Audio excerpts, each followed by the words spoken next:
Namastê. O Deus que habita em mim saúda o Deus que habita o coração de todos.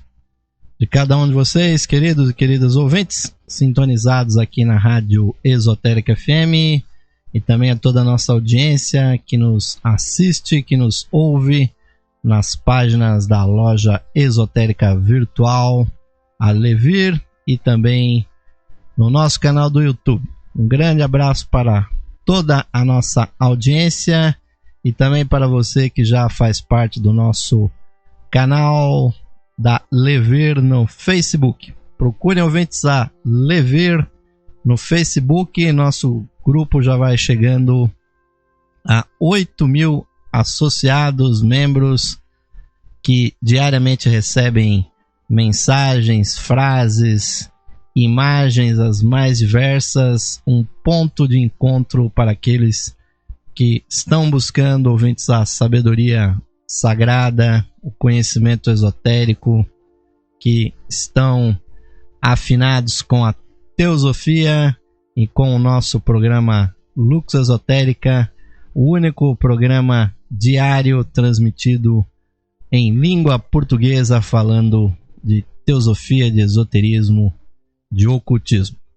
E, ouvintes, nesta noite vamos dar continuidade aos nossos estudos dos temas do livro A Doutrina Teosófica, que tem conhecimentos das obras magnas de Helena Petrovna Blavatsky, a Isis Sem Véu e a Doutrina Secreta, essas obras monumentais que muitos estudantes enfrentam, ouvintes, pois são os cumes mais elevados realmente do conhecimento esotérico. Alguns escalam com sucesso e alguns poucos ouvintes chegam a completar essa escalada e atingir realmente a compreensão, mesmo que parcial, do que Blavatsky tentou transmitir, pois, como ela mesmo disse, para a Doutrina Secreta, como subtítulo, a Doutrina Secreta é a coleção, ouvintes, de conhecimentos, o sumário da ciência, da filosofia, da religião, tomadas de um ponto de vista espiritual. E no dia de hoje, ouvintes, não poderíamos começar esse estudo por um tema mais polêmico. Vamos colocar aqui a visão teosófica blavatskiana sobre a divindade, sobre Deus. Depois vamos também colocar os nossos comentários, porque, como ouvintes, o estudante esotérico, o esoterista, o teosofista, o maçom, o espírita, o Rosa Cruz, como ele vê Deus, ouvintes, aí estará o traçado o caminho da sua evolução. Mas vamos direto às palavras de Blavatsky, que nos diz o seguinte: repelimos a ideia de um Deus pessoal ou extracósmico e antropomórfico, que é tão somente a sombra gigantesca do homem e nem sequer do melhor dele. Dizemos e provamos que o Deus da teologia é um conjunto de contradições e uma impossibilidade lógica. Portanto, nada temos a ver com ele. Na verdade, quando falamos da deidade e a identificamos com a natureza, tornando-a, portanto, contemporânea da mesma, ou seja, de Deus, referimos-nos à natureza eterna e incriada, e não a vosso ajuntamento de sombras passageiras e imaginárias ilusões. Deixamos para os fazedores de hinos o considerar ao céu visível e o paraíso como trono de Deus e a nossa terra como seu escabelo. Nossa deidade não se encontra nem num paraíso, nem numa árvore especial. e muito menos numa casa ou numa montanha. Na verdade, está em todas as partes, em cada átomo do cosmos, tanto visível quanto invisível. No interior, acima e ao redor de cada átomo invisível e molécula divisível.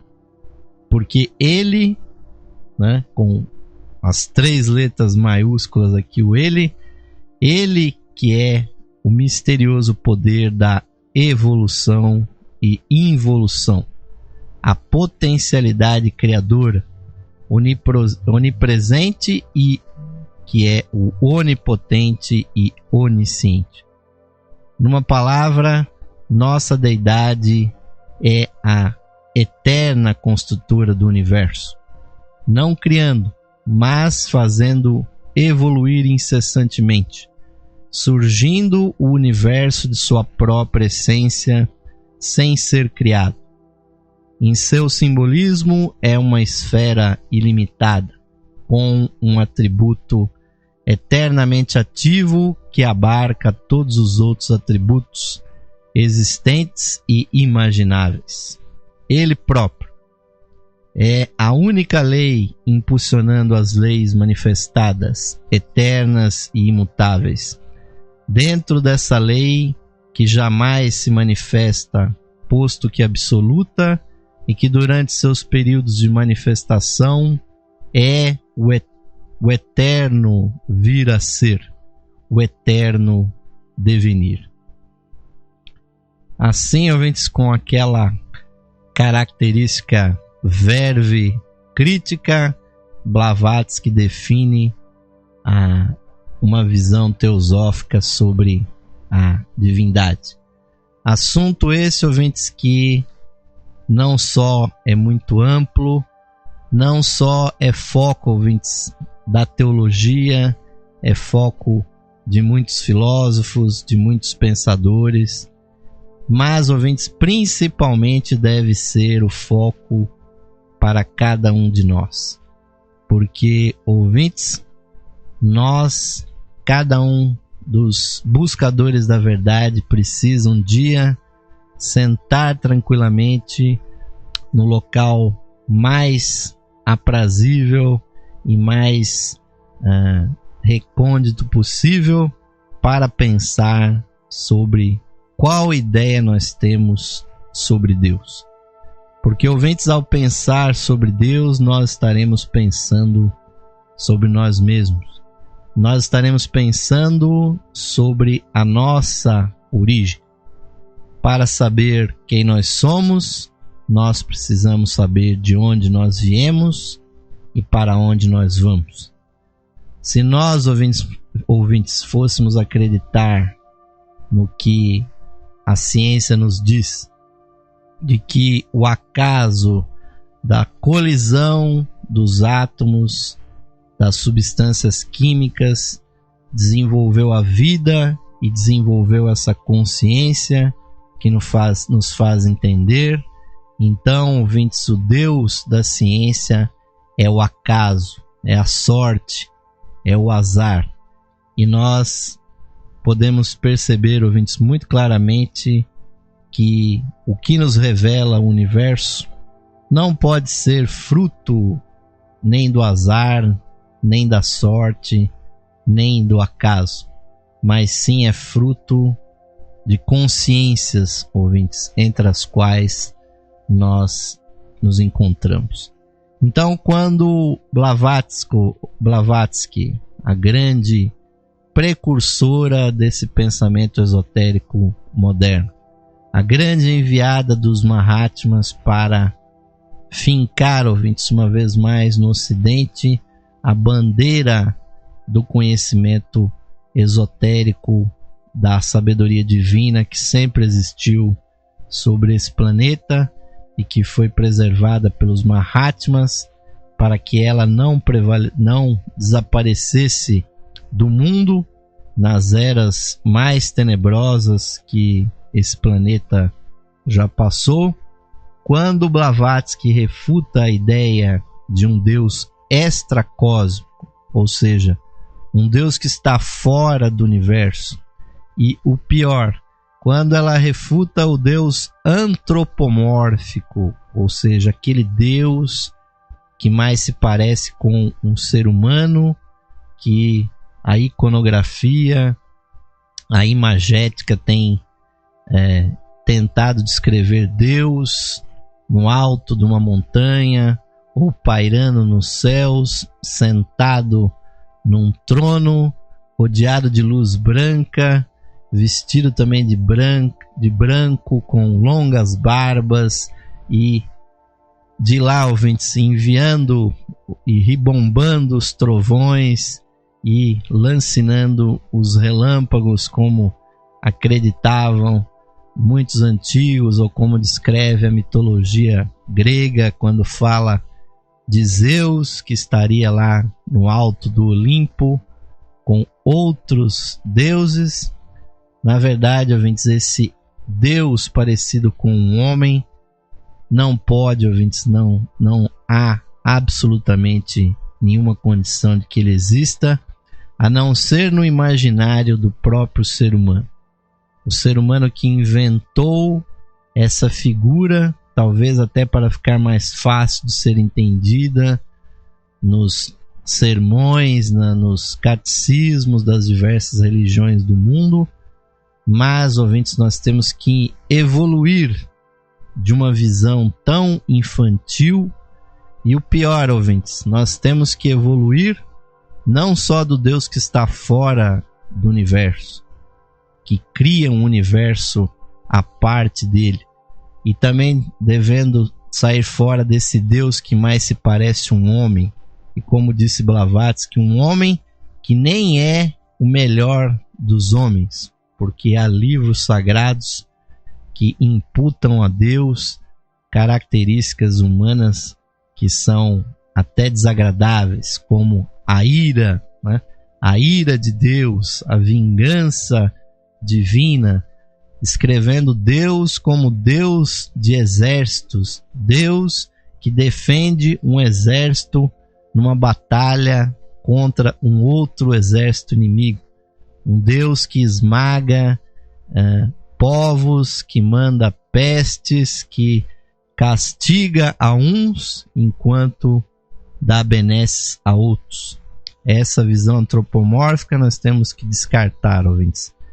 E também, aí eu acrescento aqui um ponto nessa descrição de Blavatsky, temos que descartar, ouvintes, esse Deus teatral, esse Deus cinematográfico, como descreviam os gregos, né?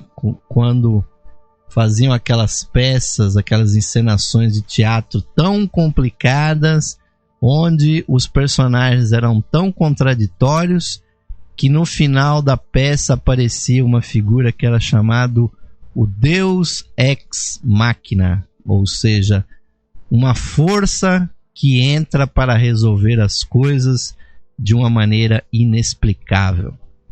Nós temos que substituir nas nossas mentes, ouvintes, essa crença de que há um Deus que visa melhorar a vida econômica de uma pessoa, de um Deus que fica curando uns e deixando outros doentes, que salva um passageiro de um avião que não embarca e deixa o avião cair com 200, 300 pessoas ali na frente.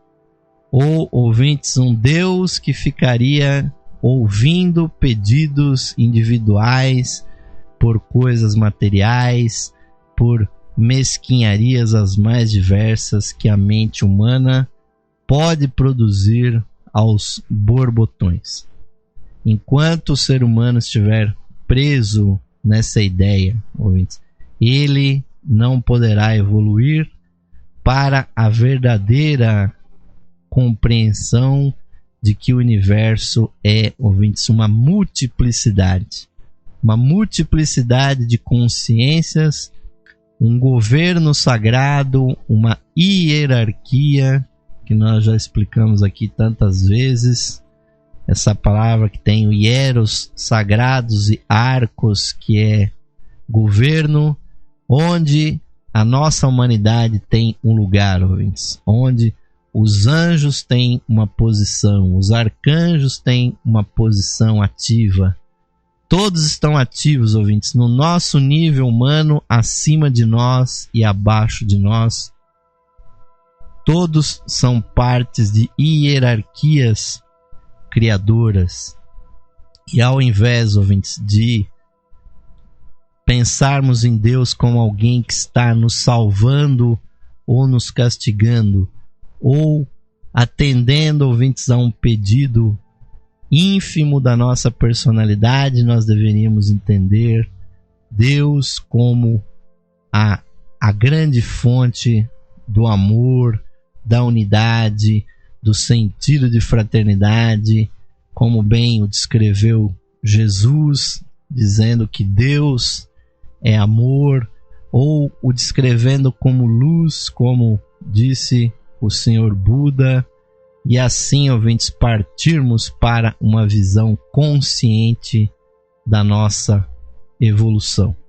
E completando aqui, ouvintes, a leitura, nos diz aqui Blavatsky: a ideia de Deus que o homem tem é a luz deslumbrante que ele vê refletida no espelho côncavo da sua própria alma.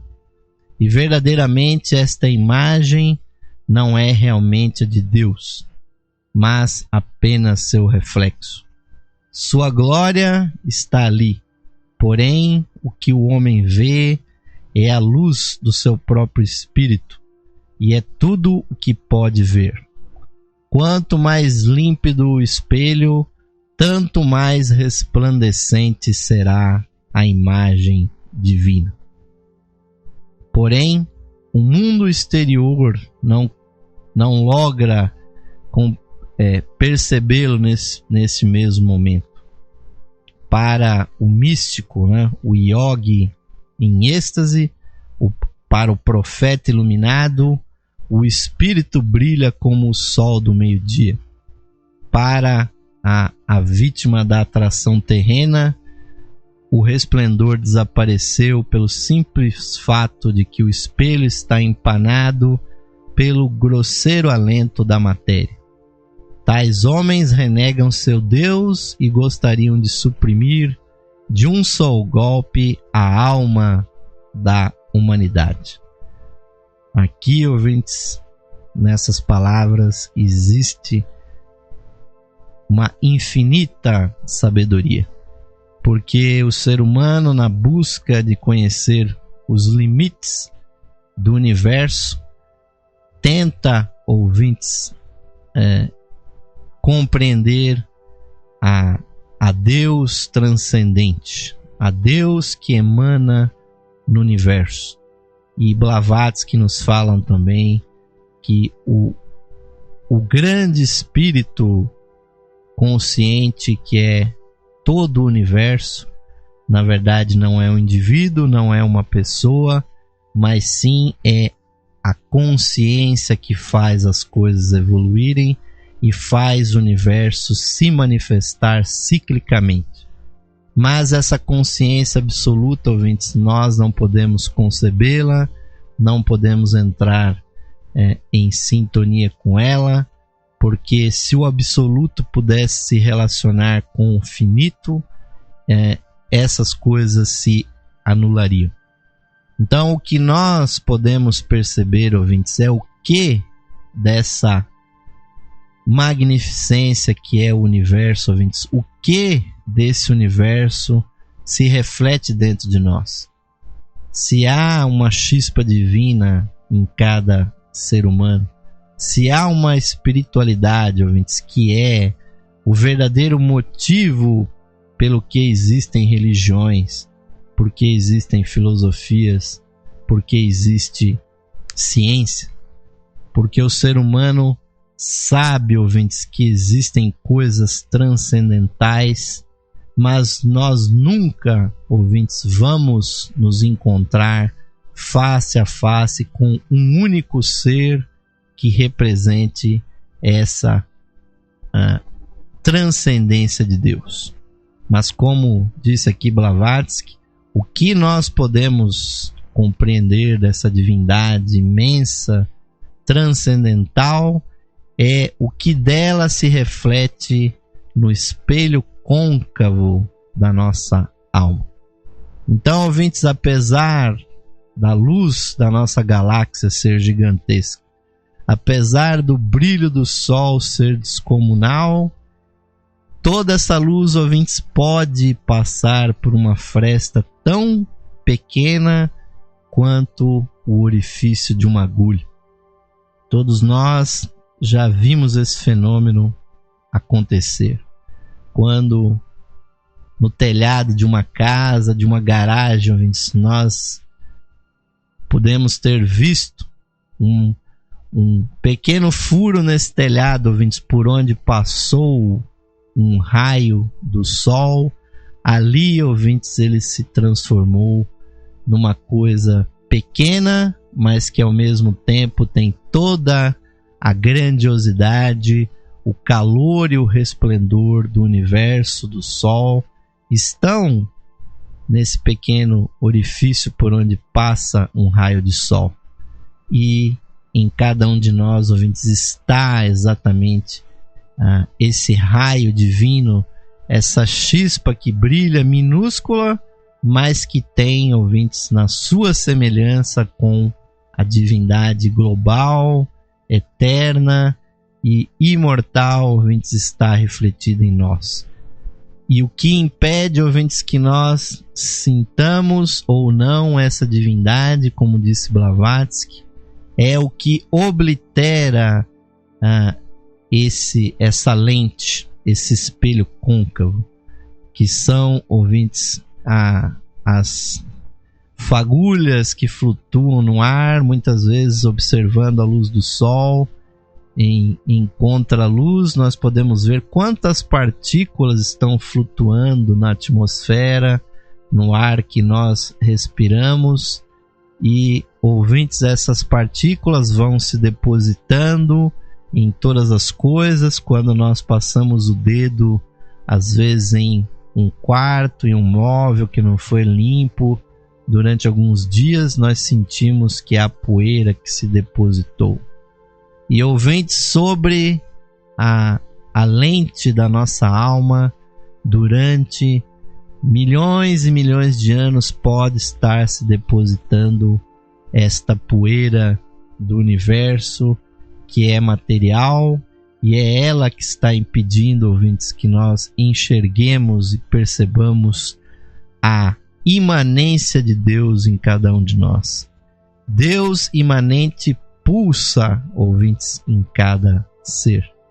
É só naqueles momentos, ouvintes, de inegoísmo, naqueles momentos de auto-entrega, quando uma mãe alimenta o seu filho, quando um pai, que busca o sustento da sua família, não pensando em si mesmo, mas nos seus entes queridos, ou quando nós estamos com os nossos amigos, com as pessoas que nós mais gostamos, que nós, ouvintes, sentimos um sentimento tão profundo de unidade com essas pessoas, que ali desaparece por alguns instantes o nosso eu, o tempo parece desaparecer também, ouvintes, e aqueles que são místicos, que são pessoas que se dedicam à espiritualidade, vivem momentos de êxtase, quando a meditação, ouvintes, o silêncio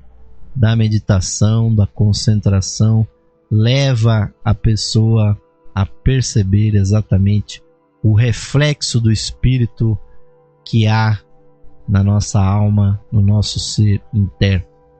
Então, ouvintes, é isso que nós temos que fixar na nossa consciência, que a infinitude do universo se reflete naquilo que está em nós e em cada ser humano. Em todos os seres da existência também essa luz está brilhando. E se nós reconhecermos o nosso semelhante como possuindo, ouvintes, também essa chispa divina, se nós sentirmos essa unidade, nós estaremos justamente compreendendo o que disse Jesus quando ele mencionou: ama a Deus sobre todas as coisas e ama o teu próximo como eu vos amei, ama o teu próximo como a ti mesmo. Porque, ouvintes, como o Evangelho de João nos diz, Deus é amor. Ele não disse Deus é uma pessoa, Deus é uma nuvem branca que solta trovões e relâmpagos. Deus é amor, e quando nós sentimos a unidade da vida, nós estamos compreendendo, ouvintes, o que é real para nós nisso. E o que é importante, ouvintes, é que nós compreendamos que nós temos que nos tornar seres conscientes nesse universo, sabendo dessa unidade da vida, nós passarmos de uma visão negativa, de ficarmos esperando que Deus nos dê as coisas de presente, porque nós estamos pedindo, porque em verdade, ouvintes, não existe essa coisa de Deus dar uma coisa para um e tirar do outro. O universo, ouvintes, é uma meritocracia. Nós somos o que nós merecemos. O que nós semeamos, nós colhemos. O que nós vivemos hoje, ouvintes, é o que nós plantamos lá no passado. Um passado que nós não lembramos mais, onde nós podemos ter feito coisas boas, onde nós podemos ter feito coisas negativas, mas o fato é o que nós somos hoje, ouvintes, é fruto da nossa semeadura no passado. E seremos, ouvintes, no futuro, fruto da nossa semeadura atual. Tudo aquilo que nós estamos desejando hoje e que nós não estamos conseguindo, ouvintes, mas que nós queremos com muita vontade, o universo, ouvintes, vai trazer isso para nós. E todos os atos, todas as palavras, todos os sentimentos que nós emitimos vão, ouvintes, traçar o panorama, vão traçar a paisagem, ouvintes, da nossa próxima vida, da nossa próxima encarnação e dessa também. Porque existe um karma imediato e existe um karma futuro, um karma que vai amadurecer, ouvintes. Por isso que lá na frente, nesse estudo, nós vamos abordar a lei do karma, a lei da reencarnação, a lei da peregrinação obrigatória que nós estamos fazendo, ouvintes, nesse universo, que são os preceitos áureos, né, do proêmio da doutrina secreta. Mas, ouvintes, no nosso segundo bloco do programa de hoje, vamos ainda abordar outros princípios sobre a divindade que são abordados aqui por Blavatsky nos seus livros A Doutrina Secreta, A Isis Sem Véu, a Chave para a Teosofia, também de uma forma mais poética, mais mística, em A Voz do Silêncio, que nós também abordamos. E recomendamos sempre a leitura por vocês, ouvintes, desses livros, que são best-sellers, ouvintes, há mais de um século, desde que eles foram lançados pela primeira vez, há best-sellers que são livros que se notabilizam pela grande tiragem, pela grande vendagem. Mas o que também pode caracterizar um best-seller, ouvintes, é também o tempo que esses livros continuam atuais e continuam a ser reeditados, traduzidos e estudados. E os livros de Blavatsky estão justamente nessa categoria. Mas vamos ao nosso intervalinho, ouvintes, aquele famoso convite da Levir. Precisamos do apoio de vocês para continuar aqui as nossas atividades. Vamos ao intervalo e voltaremos já com o segundo bloco do programa Lux Esotérica de hoje. Esotérica FM, música e sabedoria para a sua alma. Saudações amigos e amigas ouvintes sintonizados no programa Lux Esotérica, que vai ao ar de segunda a sexta-feira às 21 horas, com a apresentação de Osmar de Carvalho.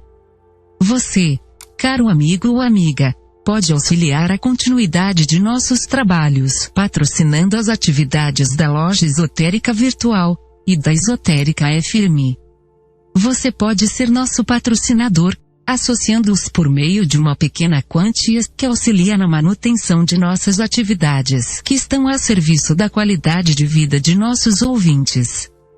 Você pode se associar visitando o site da Loja Esotérica Virtual, a Levir, no site enlevir.com.br, e clicando na opção de associação.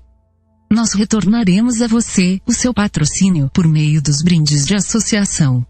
Associe-se hoje mesmo, amigo ou amiga ouvinte, e receba o seu mapa numerológico, baseado em seu nome e data de nascimento. Este estudo revelará para você o poder oculto do seu nome, suas influências, as facilidades e obstáculos que as vibrações do seu nome provocam em sua vida, além das análises do seu número da personalidade, da alma, número de origem, de destino, número anual. Você receberá previsões com as tendências mensais para a sua vida. Ao se associar na Levir, você recebe seu mapa astrológico completo.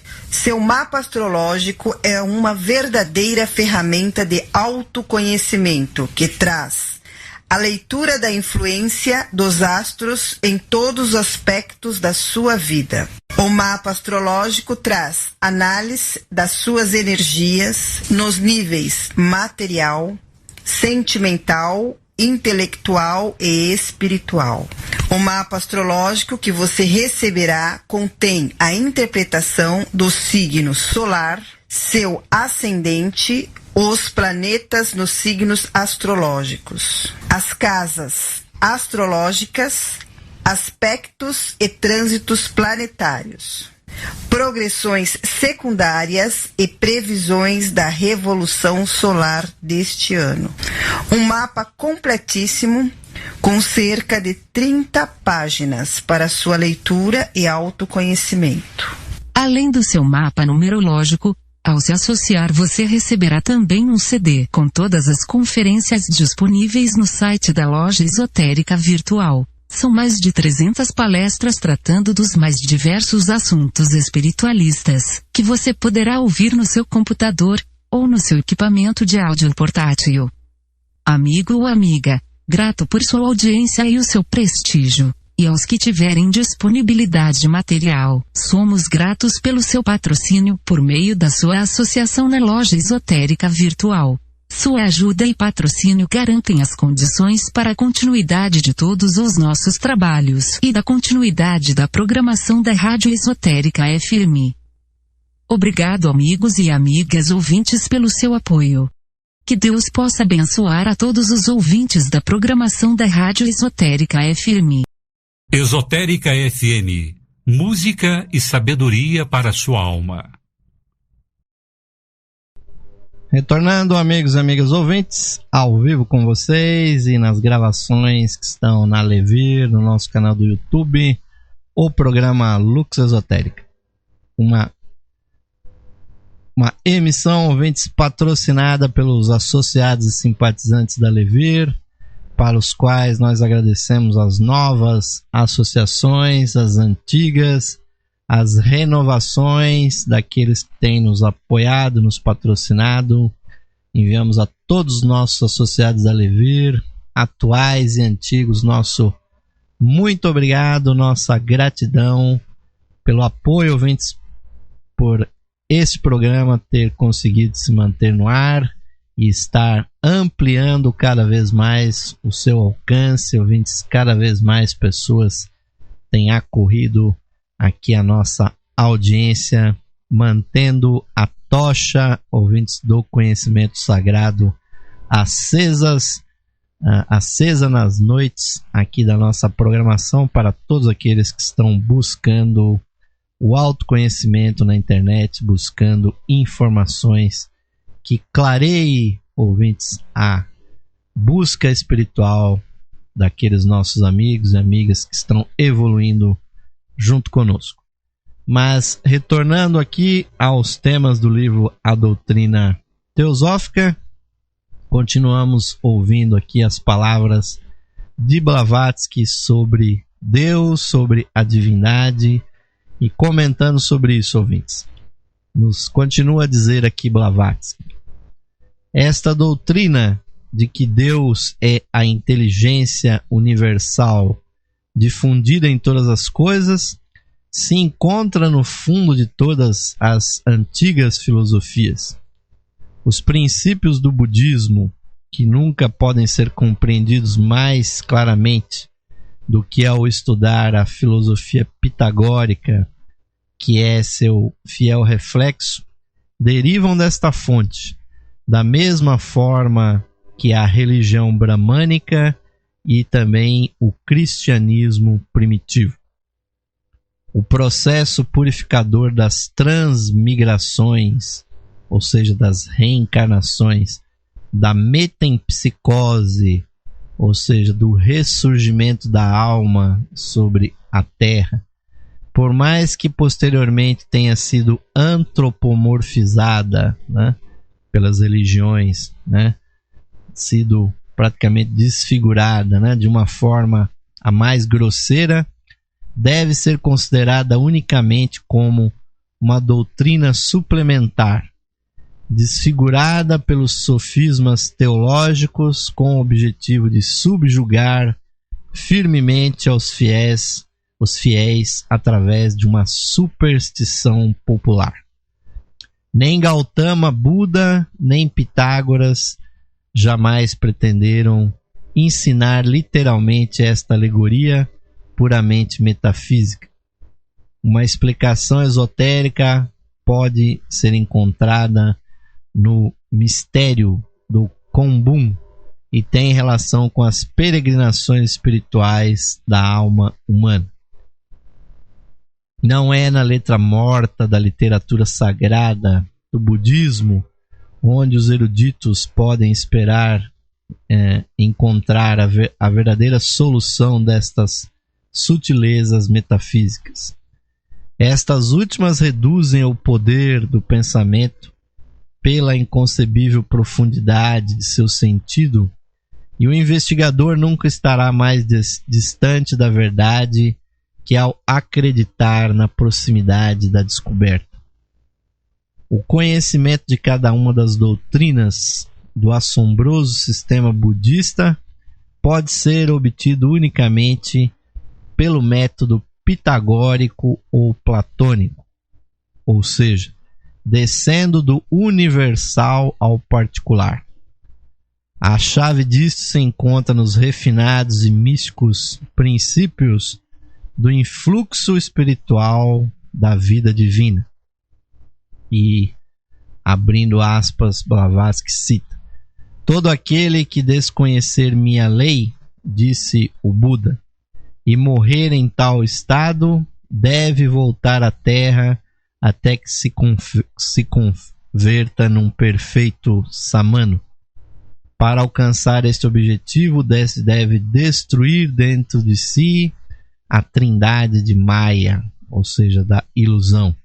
Deve extinguir suas paixões, unir-se e identificar-se com a lei, ou seja, os ensinamentos da doutrina secreta, e compreender a religião da aniquilação, ou seja, aquilo que os budistas chamam de anatta, ou seja, a ilusão, ouvintes, da nossa existência separada de todas as coisas, que é ponto realmente de controvérsia entre os estudiosos do budismo, né?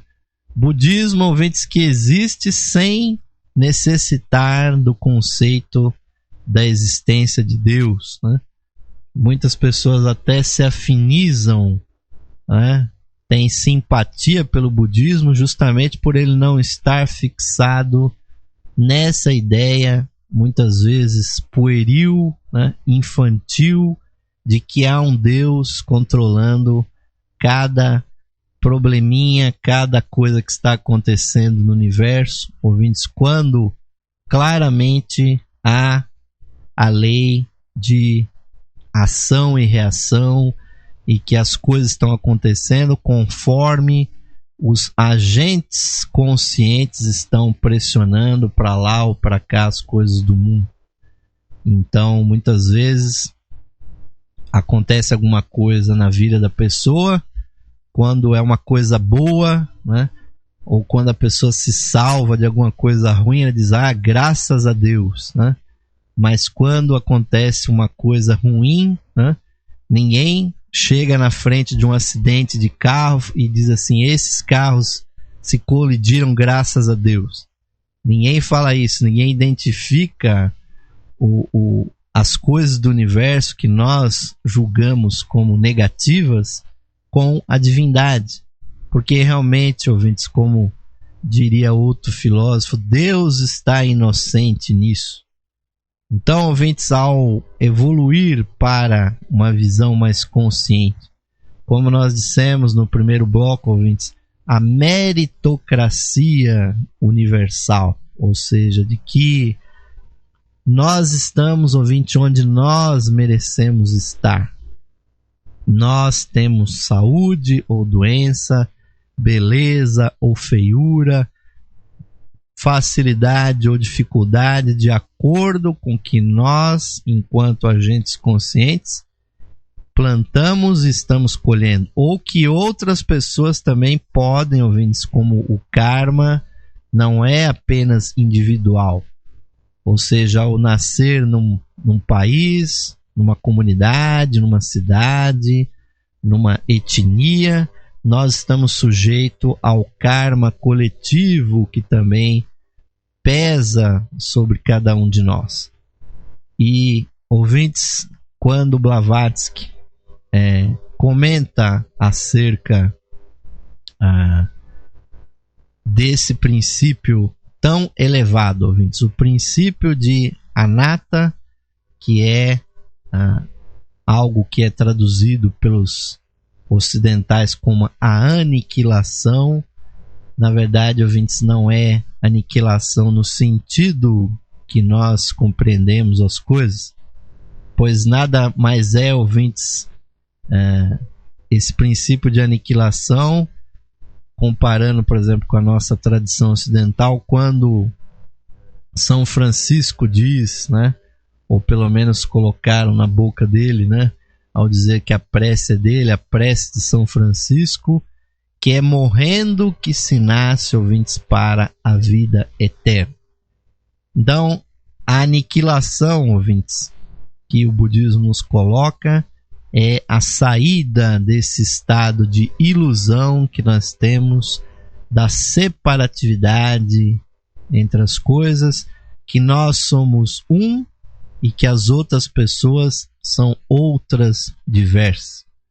Isso, ouvintes, é uma falta de percepção nossa, é uma falta realmente de iluminação, porque quanto mais a pessoa progride no caminho espiritual, ouvintes, tanto mais conectada às outras pessoas a pessoa se sente, ao ponto do amor do indivíduo transbordar em compaixão, transbordar em percepção, como, por exemplo, acontecia com o grande yogi Ramakrishna, quando ele, caminhando pelas miseráveis ruas, né, da Índia, e naqueles tempos antigos a situação era bem pior, porque havia até a escravidão, a submissão das castas inferiores, e quando ele viu uma pessoa ser chicoteada, receber as chibatadas nos seus braços, nas suas pernas, nas costas, a sua compaixão era tanta que essas feridas se reproduziam no seu próprio corpo. E de certa forma, ouvintes, quando nós vemos uma pessoa ser golpeada, quando nós vemos alguém sofrer, de certa forma, isso se reproduz em nós. É porque muitas vezes nós ficamos insensíveis ao sofrimento alheio que nós não percebemos que o outro, ouvintes, na verdade, somos nós mesmos. Se nós trabalharmos pelos outros, ouvintes, nós estamos trabalhando pelo nosso próprio eu. E realmente está na profunda ilusão aquele que acha que vai progredir sozinho, que vai progredir acumulando, que vai progredir, ouvintes, ajuntando coisas, conhecimentos, saber, poder, e vai ficar lá no topo do mundo, num castelo isolado, como se fosse aquela princesa dos contos de fadas, quando, ouvintes, a única forma de evoluir espiritualmente é justamente pelo contrário de tudo isso. É dividindo, ouvintes, ao invés de retendo, né? Ao invés de somar e subtrair, nós temos que multiplicar os nossos poderes e dividi-los com aqueles que estão ao nosso redor. É esse o verdadeiro sentido daquele milagre que teria feito Jesus quando ele multiplicou aqueles poucos pães e peixes para que alimentasse uma multidão. E nós temos que perceber o simbolismo, ouvintes, desses elementos, porque o pão, ouvintes, e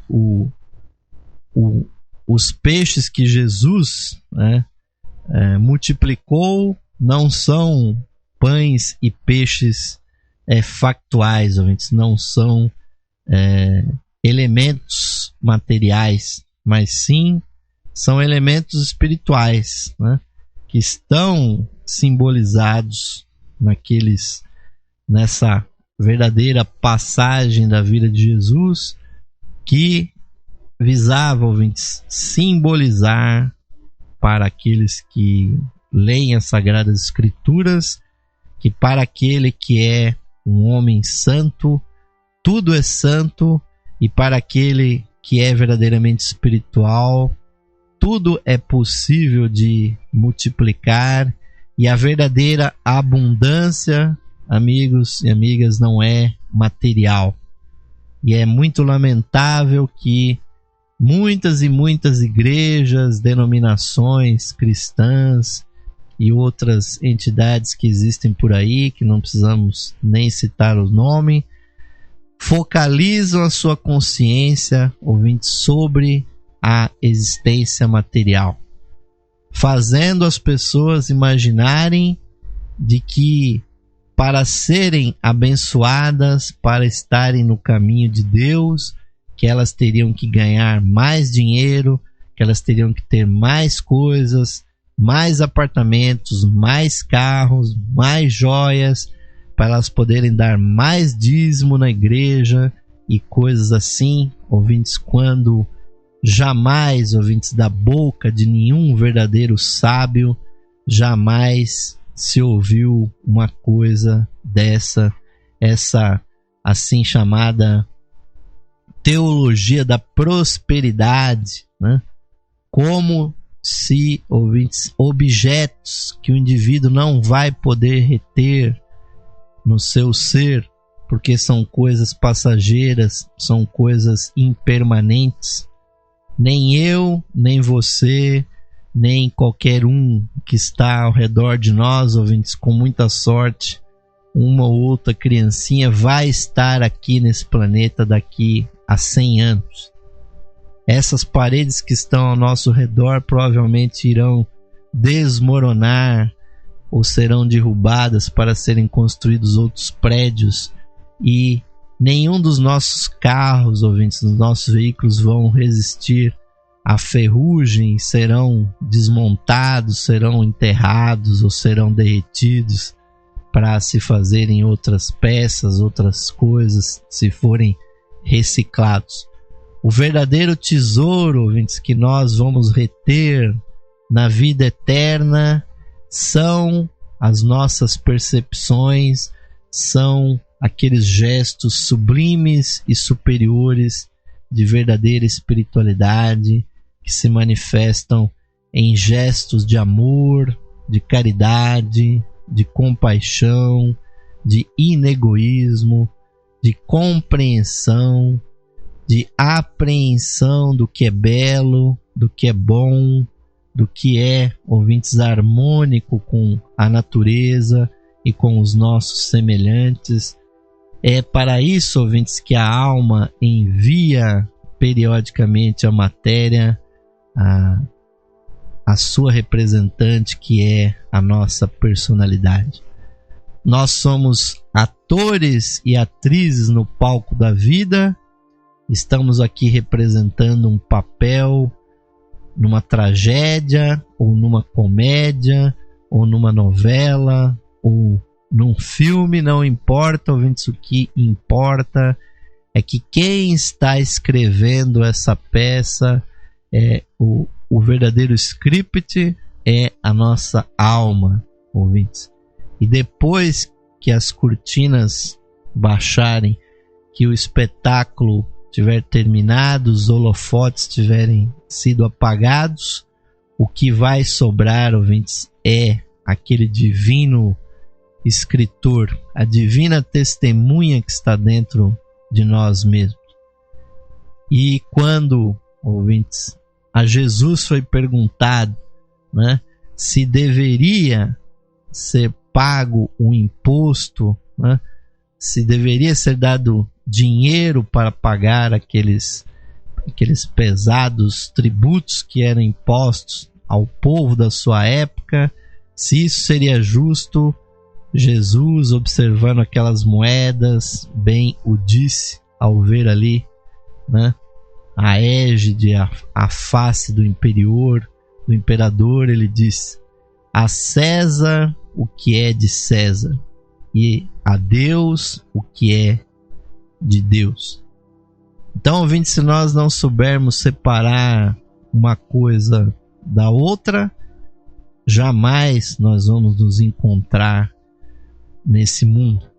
Porque imaginar, ouvintes, que a moeda de César poderá significar, ouvintes, abundância espiritual, pode significar sim abundância material, nunca espiritual. Porque em outras passagens bíblicas, ouvintes, como a de Nicodemos, né, aquele homem rico, judeu, de posse, se aproximou de Jesus e pediu a ele, né, ao Cristo, queria segui-lo, e Jesus disse: cumpre as leis, né, que você estará se aproximando do caminho. E ele disse: mas eu já cumpro os mandamentos da lei, que no judaísmo não são poucos, ouvintes, são mais de 600 princípios que devem ser observados pelos judeus. E aí Jesus virou para ele e disse: se é assim, então vende tudo o que tens e dá aos pobres e me segue. E aí dizem, né, ou está lavrado na Sagrada Escritura cristã, que Nicodemos ficou muito triste porque ele era um homem muito rico. E por ser rico, estava apegado. E por ser apegado, ouvinte, estava agrilhoado à matéria, estava preocupado com os seus negócios, com as suas posses, seus animais, seus funcionários, seus tributos. E é assim, ouvintes, que o ser humano, quando está preocupado apenas em sobreviver, ele está verdadeiramente como aquele personagem mitológico que é agrilhoado num rochedo e fica ali, ouvinte, sendo fisgado no seu fígado por uma águia cruel e terrível. Pois aquele, ouvinte, que se prende pelas coisas do mundo, por elas será encarcerado. Quando a verdadeira liberdade, quando o verdadeiro tesouro do ser humano, que está lá onde as traças não corroem, a ferrugem não come, ouvintes, nem os ladrões podem nos subtrair, é no âmbito da nossa alma. Então, ouvintes, o que nós realmente temos que fazer é pôr em prática aquela visão que Blavatsky colocou. Se nós sabemos que a poeira se acumula sobre o espelho côncavo da nossa alma, que é a nossa psique, a nossa mente, a voz do silêncio também fala isso, ouvintes, com palavras talvez mais poéticas. Nós deveríamos estar preocupados em limpar esse espelho, porque, ouvintes, a mente tem essa função. Ela é um foco, ouvintes, de percepção, de sentimento, de compreensão, tanto do que é superior quanto é do inferior. A mente é uma refletora.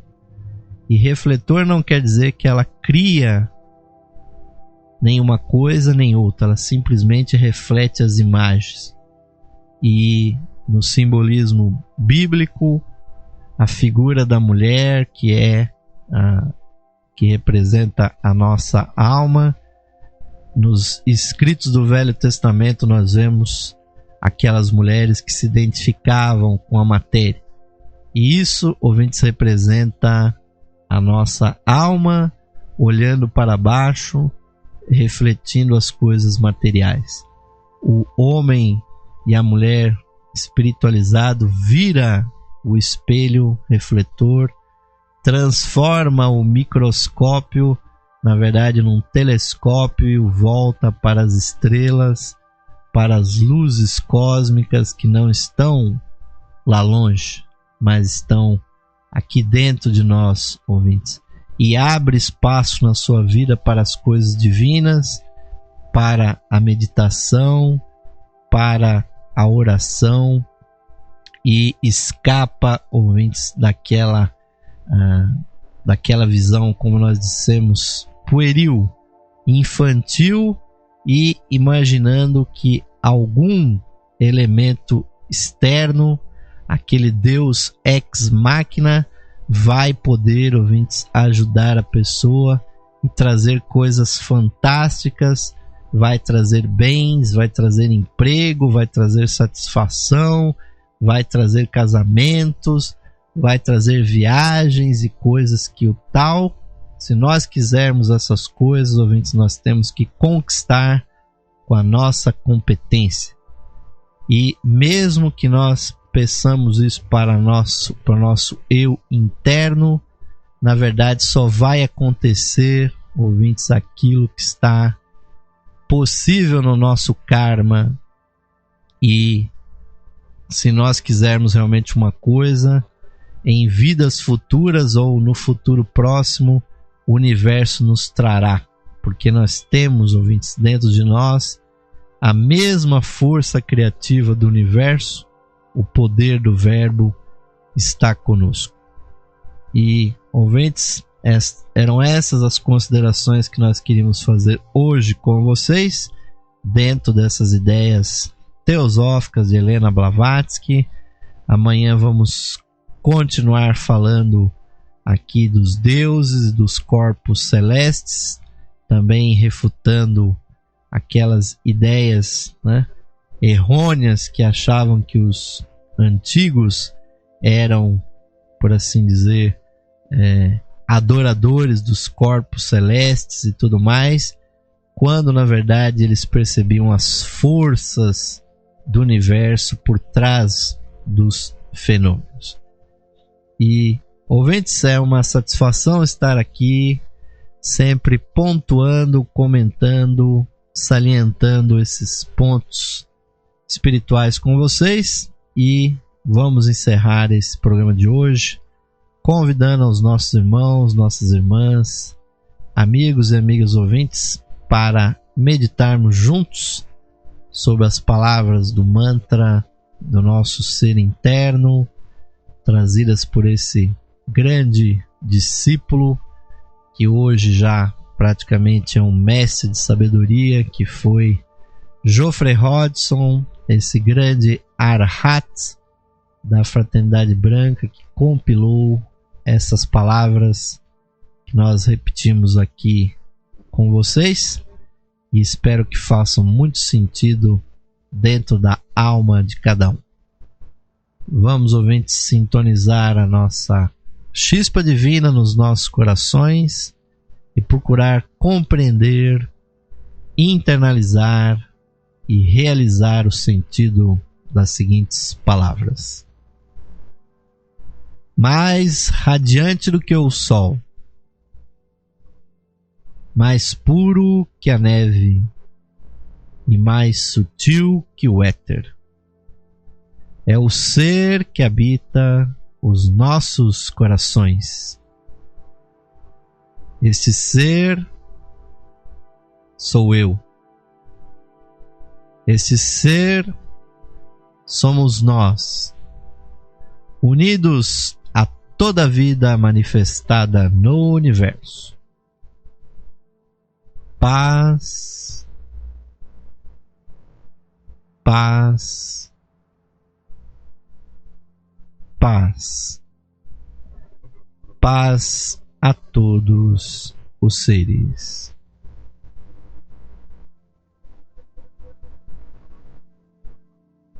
Namastê, Om Shanti.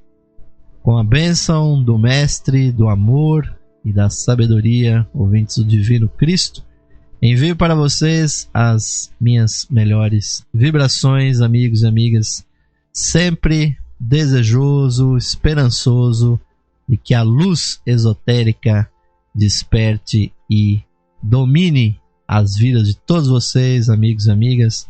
É só por isso que existe esse programa e nós estamos sempre por aqui trazendo ideias que revelam esse lado interno, esse lado oculto, esotérico do ser humano. Ficamos por aqui, mas deixando a musicalidade, a interatividade da Rádio Esotérica FM com 5 canais de músicas, a música New Age, a World Music, a Ambient Music, canais de música clássica, de música popular brasileira, de canto gregoriano e de mantras à disposição de vocês, ouvintes, 24 horas por dia, à exceção desta hora do nosso dia das 9 e pouco até as 10 e pouco da noite. Nós estamos aqui meditando e estudando com vocês. E a todos desejo um ótimo final de noite, um bom repouso, e de Osmar de Carvalho segue o virtual, ouvintes, mas é um forte, é um caloroso, um fraternal abraço para todos vocês. Até a próxima edição do programa Lux Esotérica, estudando com vocês os temas do livro A Doutrina Teosófica. Até lá, amigos e amigas ouvintes.